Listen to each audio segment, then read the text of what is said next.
Assalamualaikum warahmatullahi wabarakatuh. Alhamdulillahirabbil alamin bil barakati Allahumma shalli ala sayyidina Muhammadin wa ala ali sayyidina Muhammadin. Berjumpa kembali sahabatku dengan saya, berjumpa kembali saudaraku dengan saya di bulan yang mulia ini, bulan Ramadan.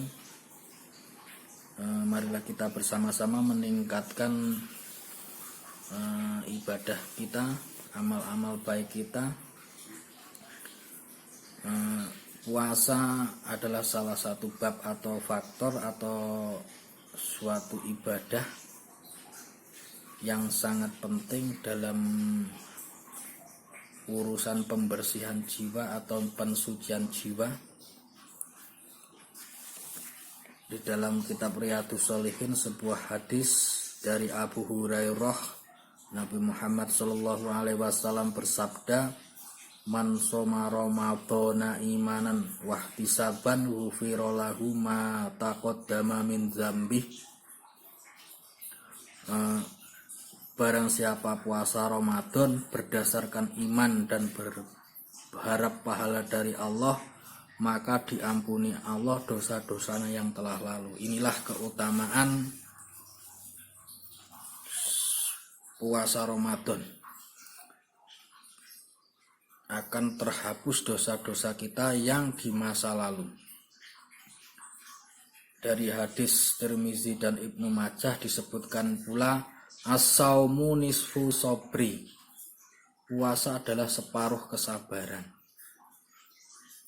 Jadi dengan puasa itu kita akan terlatih kesabaran kita. Adapun dasar dari puasa itu sendiri, yaitu surat Al-Baqarah ya. Dalam Al-Quran surat Al-Baqarah ayat 183. A'udzubillahi minasyaitonirrajim. Bismillahirrahmanirrahim. Dasar diperintahkannya atau dalil diperintahkannya berpuasa Ramadan. Bismillahirrahmanirrahim. Ya ayyuhalladzina amanu kutiba alaikumus syamu kama kutiba alal ladzina min qablikum la'allakum tattaqun.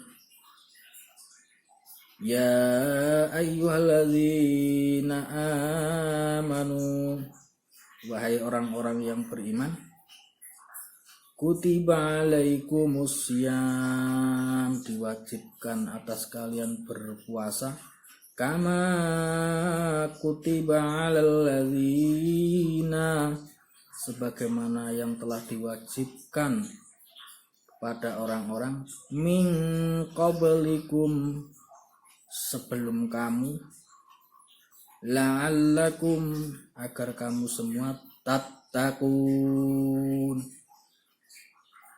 semakin bertakwa kepada Allah Subhanahu wa taala. La'alla lam taroji, ya, ini dengan harapan yang sungguh-sungguh, dengan maksud yang sungguh-sungguh untuk menuju takwa. Wahai orang-orang yang beriman, diwajibkan atas kamu berpuasa sebagaimana diwajibkan atas orang-orang sebelum kamu agar kamu bertakwa. Jadi prosesnya takwa itu ya pembersihan jiwa. Salah satu fungsi puasa yaitu untuk pembersihan diri, pembersihan jiwa. Barang siapa yang berpuasa Ramadan dengan mengharapkan ridho Allah, mohon ampunan Allah, maka Allah akan menghapuskan dosa-dosanya yang telah lalu.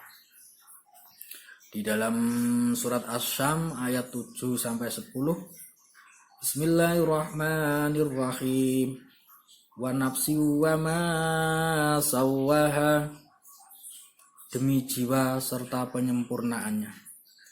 Wa alhamaha fujuraha wa taqwaha, maka dia mengilhamkan kepadanya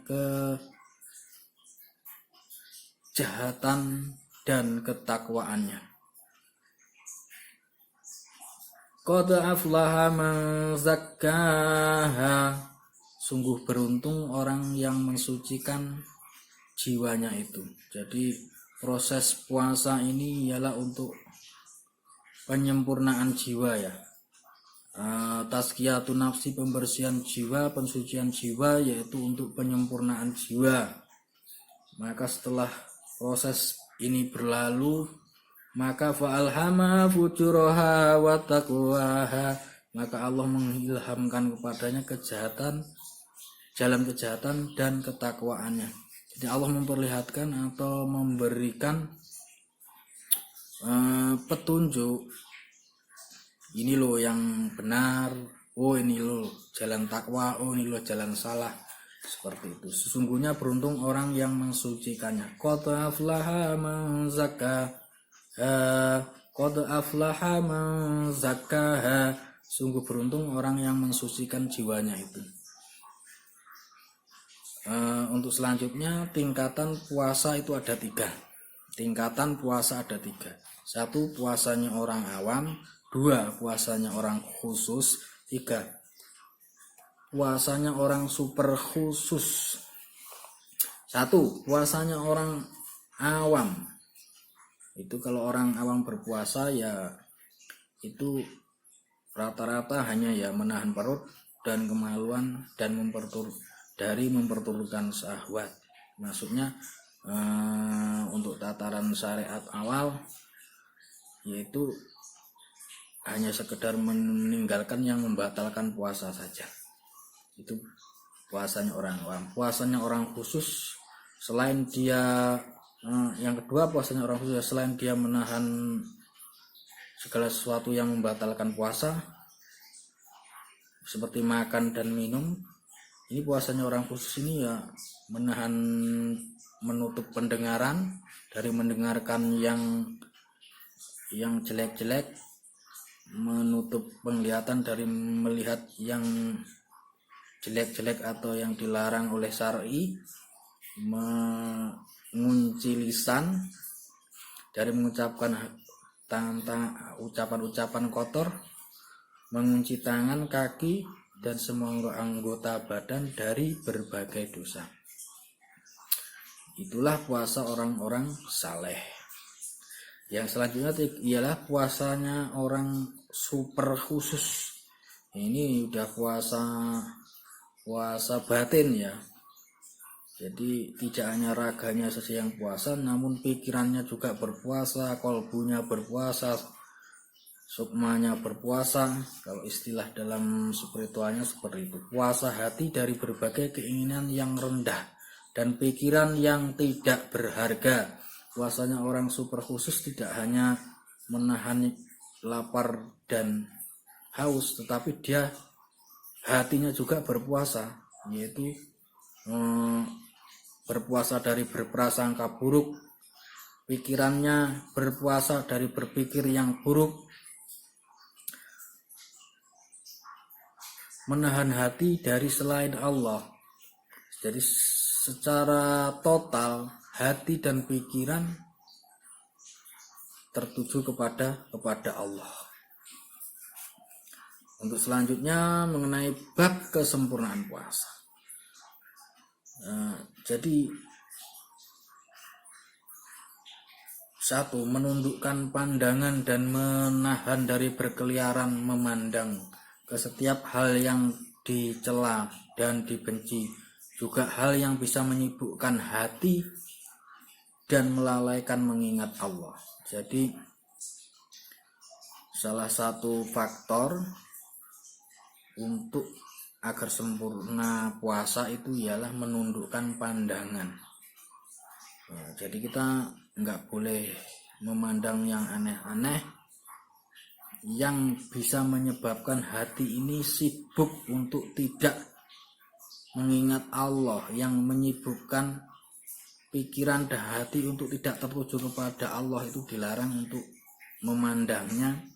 Ini jika ingin puasanya benar-benar sempurna. Diriwayatkan oleh Al-Hakim,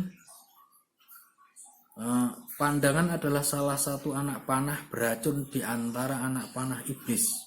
Semoga Allah melaknatinya. Barang siapa yang meninggalkannya karena takut kepada Allah, maka ia telah diberi oleh Allah keimanan yang dapat mendatangkan kelezatan di dalam hatinya.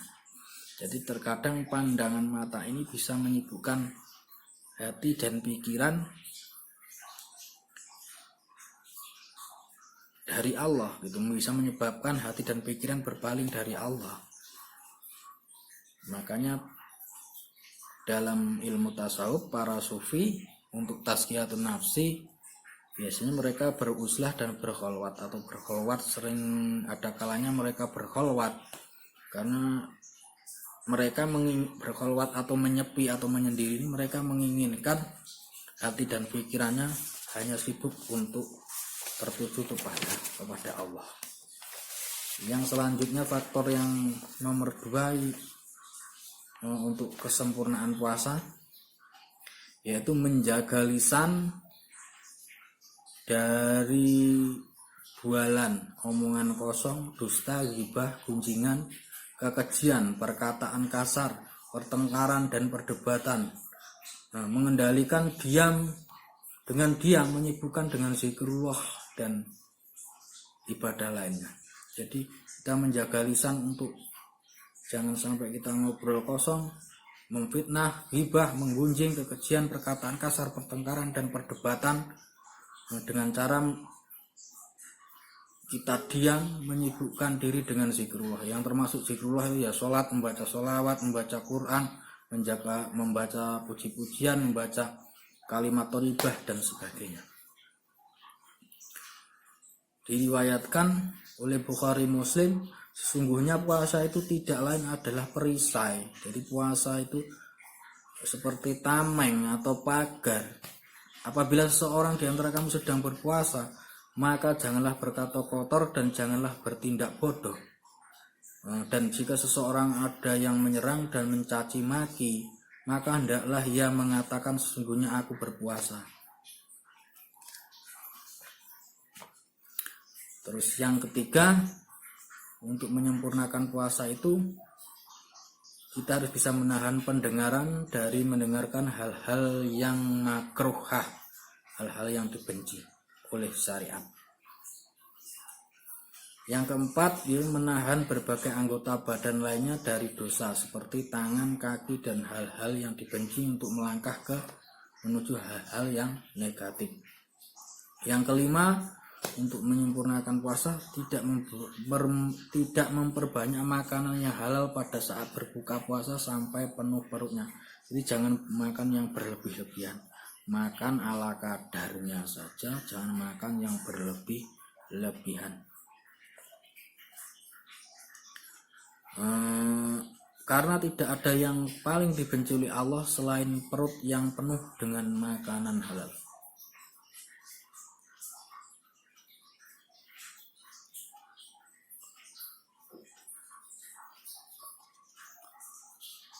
Berapa banyak orang yang berpuasa tetapi tidak mendapatkan dari puasanya itu kecuali lapar dan dahaga. Dan selanjutnya yang nomor 6, untuk menyempurnakan puasa, hendaknya setelah futur atau berbuka, hatinya tergantung dan terguncang antara cemas dan harap apakah puasanya diterima sehingga termasuk orang-orang yang muqarrabin. Jadi kita harus berharap cemas dan sungguh-sungguh berharap kepada Allah bahwa mohon puasa kita ini diterima oleh Allah Subhanahu wa Ta'ala. Rahasia puasa, bahwa puasa itu melemahkan berbagai kekuatan yang menjadi sarana setan untuk kembali kepada keburukan. Tidak akan tercapai kecuali dengan pengurangan makan. Jadi puasa ini adalah ibadah yang sangat keramat dan sangat sakral, karena dengan puasa inilah, dengan cara mengurangi makan inilah kita menutup pintu-pintu kekuatan buruk, pintu-pintu kenegatifan yang mengajak kepada negatif, atau ajakan-ajakan amaliyah yang menuju kepada ketidakbaikan. Para ulama berkata, berapa banyak orang yang berpuasa sesungguhnya dia tidak berpuasa, dan berapa banyak orang yang tidak berpuasa tapi sesungguhnya ia berpuasa. Jadi ini banyak orang yang berpuasa tapi dia tidak berpuasa ini karena dia tidak bisa menjaga adab-adab atau penyempurnaan dalam rukun-rukun puasanya. Jadi dia hanya meninggalkan makan dan minum saja, tetapi lisannya tetap digunakan untuk menfitnah, membuat hoak, menggunjing, berkata kasar dan sebagainya. Tetapi ada orang yang terlihat tidak puasa tetapi sebenarnya dia berpuasa. Ini puasa batin, yang tidak terlihat. Jadi banyak orang itu bisa mengendalikan hatinya dari buruk sangka, orang itu bisa mengendalikan pikirannya dari pikiran kotor. Orang tersebut pikiran hatinya tidak dikotori untuk hal-hal yang membuat dia lalai untuk tidak berzikir kepada Allah.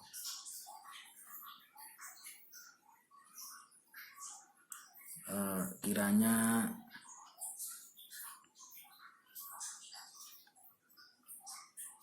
cukup sekian pada perjumpaan kali ini. Semoga bermanfaat. Apabila ada kesalahan dan kekurangan datangnya dari saya pribadi, kita akhiri dengan doa kifaratul majlis. Subhanakallahumma wa bihamdika asyhadu alla ilaha illa anta astaghfiruka wa atubu ilaik. Wassalamualaikum warahmatullahi wabarakatuh. Bayu Art Metafisika.